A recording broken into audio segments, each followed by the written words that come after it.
Nasa panibouncing ano? Ano ugali? Ano ugali? Apak po ito. Sinasaktan ka? O, ano ginagawa niya? Ano ugali kayo? Ikaw nga tinatanong eh.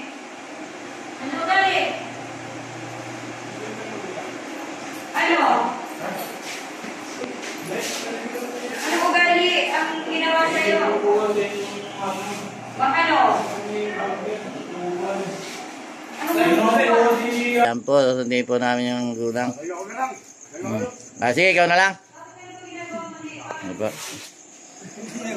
Yan po, si Pare Romy.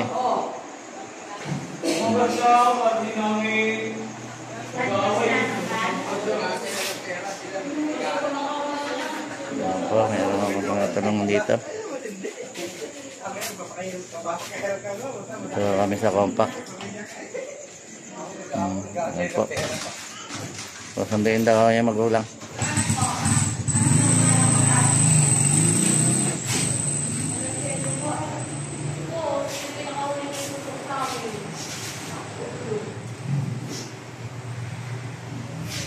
Tumawag yan sa anak ko eh. Humihingi lang sa klolo. Dahil sinasaktan na. Ayaw siyang palabasin.